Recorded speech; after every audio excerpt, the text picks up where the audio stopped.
Hola, buenos días, buenas tardes, bienvenidos vástagos despertados a un vídeo más de análisis de Edad Oscura, de suplementos, de crónicas, de aventuras publicadas para Vampiro Edad Oscura primera edición. Y esta que tenemos en pantalla, esta que vamos a hablar hoy, se llama Fuentes de Brillante Carmesí, que fue una crónica publicada en 1999, escrita por Roe Soesby y fue, como he dicho, para la primera edición de Edad Oscura. La aventura es bastante cortita, tiene 34 páginas y fue publicada prácticamente al mismo tiempo que Jerusalén Nocturno como un añadido del libro. Es, por así decirlo, un complemento de Jerusalén Nocturno y diría que no se entiende sin este otro suplemento. Podría haber sido un capítulo de ese libro, como ya era costumbre en aquella época publicar algunos nocturnos con aventuras incluidas.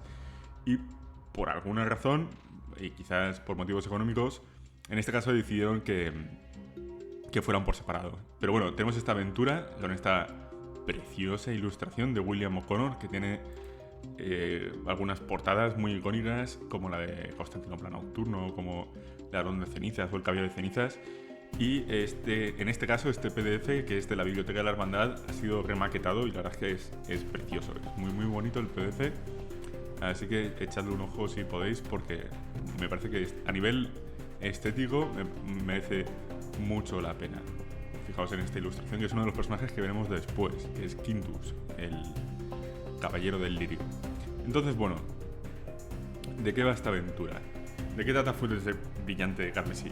Pues en líneas generales, podría decirse que trata sobre el fanatismo religioso y la locura, las cuales fueron claves un siglo atrás en la ambientación, cuando en 1099 los cruzados entraron a sangre y fuego en Jerusalén y masacraron a su población. La historia tiene 5 capítulos y comienza cuando un monje excéntrico y loco les convoca para una misión importantísima, el hermano Bernardus. Este es uno de los personajes del Nocturno, pero nos lo vuelven a presentar y nos muestran toda su ficha. Es uno de los clásicos malcavian bufonescos con poco respeto por los enfermos mentales. Es un idiota. Aquí tenemos su ficha y este es el personaje del que hablamos.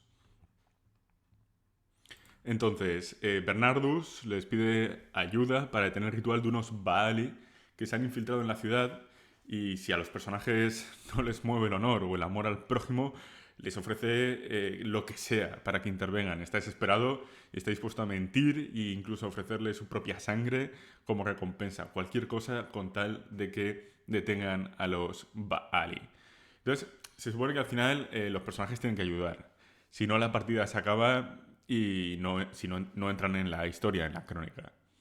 Pero bueno, si acuden a detener el ritual, encuentran a 3 brujos realizando el sacrificio de un cuarto cainita, que es la Salubri Aisa. Son estos brujos, que veremos más adelante.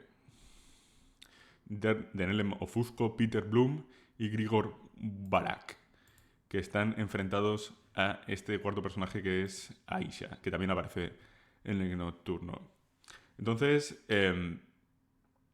estos 3 brujos en realidad son Tremere renegados, como habéis visto ya en el PDF, que han capturado a la Salubri y que se preparan para diablerizarla entre los 3. Pero al intervenir los personajes, los Tremere responden con violencia y es fácil que la situación acabe con los Tremere aniquilados o a la fuga. Se puede decir, por tanto, que Bernardus ha manipulado a los personajes para que salvaran a Isa. La Salubri pues no era capaz de hacerlo por sí mismo. Y al hacerlo ha conseguido que el clan Tremere se enemiste con los personajes jugadores y ponga precio a las cabezas de la coterie. Si los personajes en algún momento, después de todo esto, se encaran con Bernardus, ahora este dice que van a necesitar la protección de los Malkavian para sobrevivir a la caza de la sangre de los Tremere, después de aniquilar o poner en fuga a 3 de sus acólitos. Y Bernardus no tiene grandes principios y está más que dispuesto a extorsionarlos y amenazarles con venderlos a los Tremere si se vuelven en su contra.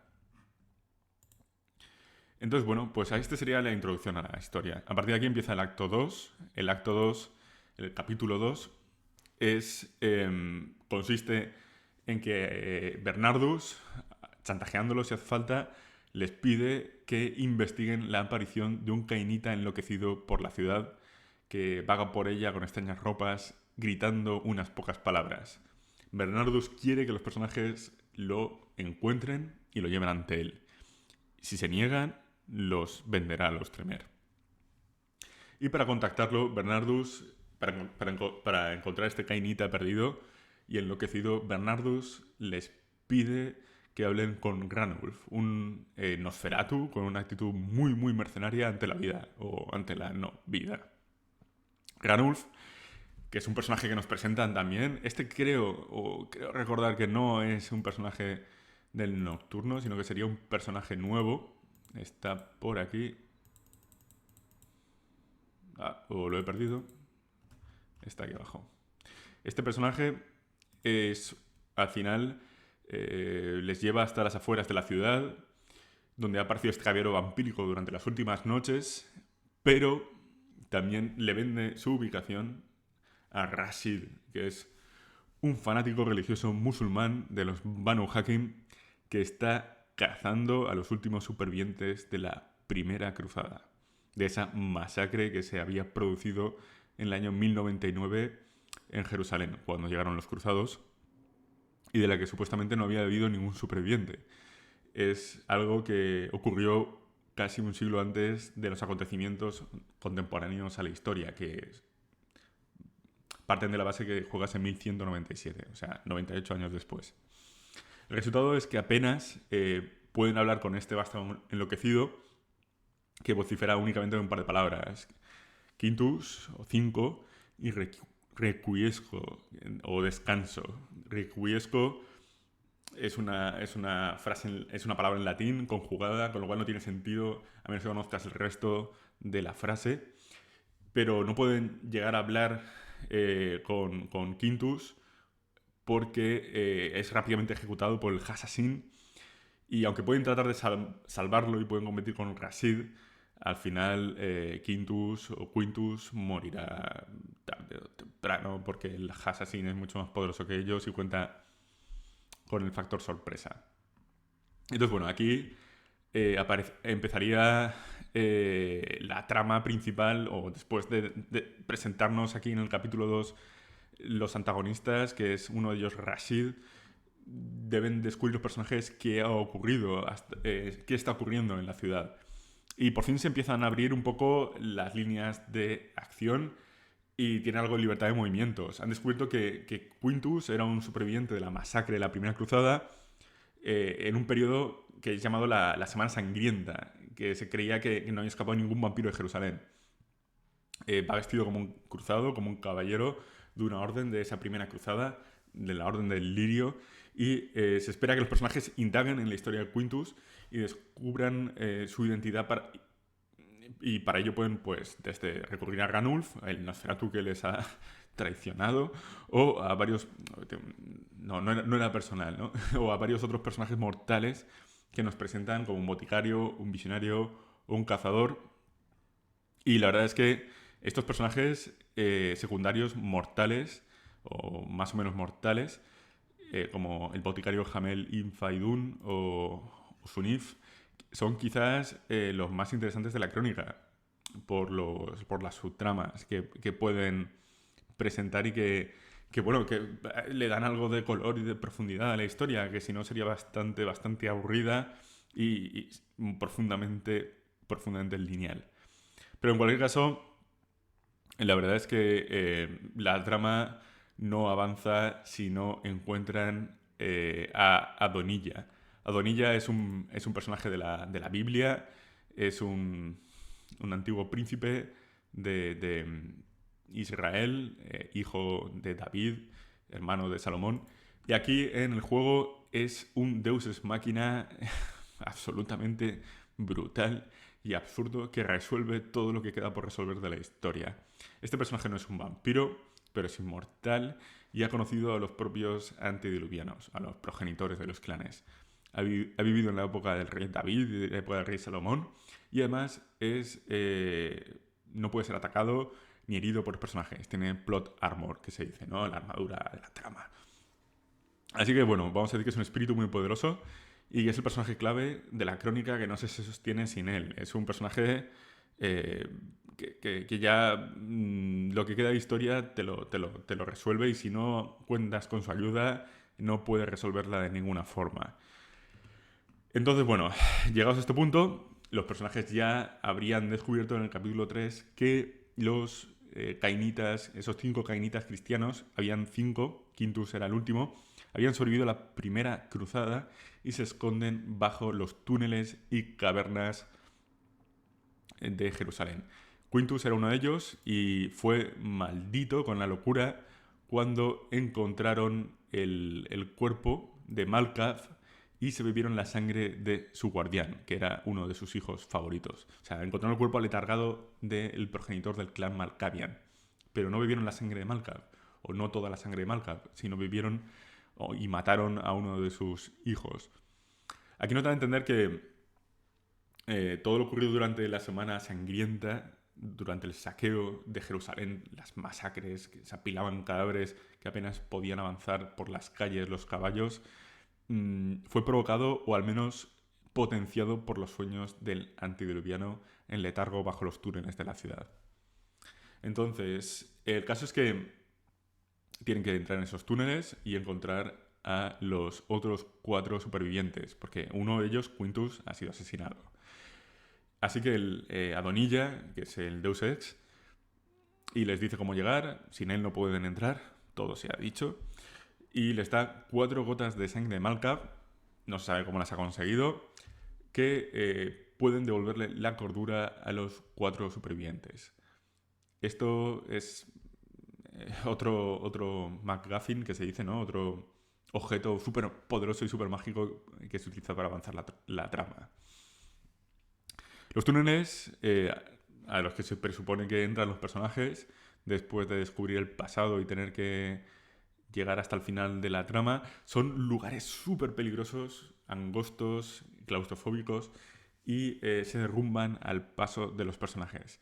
Pero al final, junto a un río de sangre o un riachuelo rodeado de cucarachas, escarabajos y lombrices y otros insectos, encuentran a Primus, uno de los caballeros, que está gravemente herido y que repite su nombre, Primus, o su nombre, probablemente no sea ese, ¿no? Pero así, eso es lo que repite, y una palabra que es et, o la conjunción i en latín. Entonces, según parece, los túneles conectan con una abadía en el monte Sion, donde se encuentran atrapados los otros 3 caballeros en manos de unos verdaderos Baali, que al final sí que hay Baali en la historia, y solo Primus ha conseguido escapar. Los personajes en este momento pueden intentar salvar a Primus con la sangre de Malkav, pero Rashid hace chas y aparecen los túneles sin venir a cuento. ¡Jaja! Estaba aquí, detrás de vosotros todo el tiempo. Les llevaba siguiendo varias noches y trata de asesinar a Primus. Ahora el tema es que cada vez que muere uno de los 5, primero ha pasado con Quintus y luego puede pasar con Primus, los Malkavian de la ciudad se vuelven cada vez más tontos. Al final del capítulo 4, que es este final, puede que ser que Rashid muera, puede ser que Primus muera, pero si Rashid no muere, que hay que recordar que es bastante poderoso, mucho más fuerte que los personajes, tiene un siglo de no vida y disciplinas muy optimizadas, se tira por una corriente subterránea y desaparece de forma tan absurda como ha aparecido. Así que nada, ahí se quedan los personajes que solo pueden avanzar y luchar contra los Baali, al margen de lo que le haya ocurrido a Primus. Entonces, el escenario final, la conclusión, el capítulo 5, es lo que podemos esperar de los Baali. Es una abadía, llegan a una abadía por los túneles llenos de una plaga de cucarachas. El lugar está lleno de vísceras, de insectos, de escarabajos, de instrumentos de tortura. Llegan a la abadía del monte Sion y ahí encuentran una cábala de 3 infernalistas, de 3 Baali, que está tratando de encontrar a Malkav en las profundidades para diabolizarlo. Y los cainitas malditos, estos supervivientes de la primera cruzada, son la clave, ya que entre todos componen una frase, cada uno dice una palabra y dicen el orden en que va la palabra, ¿no? Primus, secundus, tertius, quintus, tal. Pues, y la palabra que si la unes se compone es et ego in Arcadia requiesco, que significa, traducido del latín, y en Arcadia yo descanso. Que no significa nada, que quizás signifique que Malkav está en los túneles que conectan con Arcadia, es la Arcadia de Changeling, se refieren a la provincia griega, se refieren a que Arcadia es un lugar ficticio en el cual vaga la mente de Malkav como un lugar de fantasía. No se sabe, no importa, la historia no le da mucha más importancia a esto y de hecho no significa para nada, no importa para nada el resto de la historia. Y en cualquier caso, pues eso, al final es un combate final contra los Baali. Vamos a ver por aquí, esto es cuando encuentran a Primus, el río de sangre, la abadía del monte Sion. Tenemos aquí los perfiles de los Baali, que son Giotto Verducci, o Verducci, Sargón y Elihu. Combate final contra los Baali. Pueden salvar a los supervivientes dándoles la sangre mágica de Malkav. Y si a los personajes se les ocurre la gran idea de diabolizar a los supervivientes, mal asunto. Sobre ellos recaerá la maldición. Si deciden beber la sangre de Malkav en lugar de curarlos, pues ganarán superpoderes Malkavian, pero se generarán el odio de todos los Malkavian del mundo que sabrán que han robado la sangre de Malkav. Y además, Adonija no volverá a confiar en ellos. Y ya está. Así concluye Fuentes de Brillante Carmesí, que es una aventura, como veis, cortita. Una aventura muy lineal, de 4... y en 4 de 5 capítulos solo puedes ir hacia adelante. Avanza gracias a un Deus Ex y basa su trama en tontos idiotas, como Bernardus, y en la sangre del progenitor de uno de los clanes. La trama avanza a base de violencia. O sea, hay escenas en las que no hay posibilidad real de negociar ni con los Tremere, ni con Rasid, ni con los Baali. Solo te queda matarlos o morir en 3 o 4 conflictos en una partida que solo tiene 5 capítulos.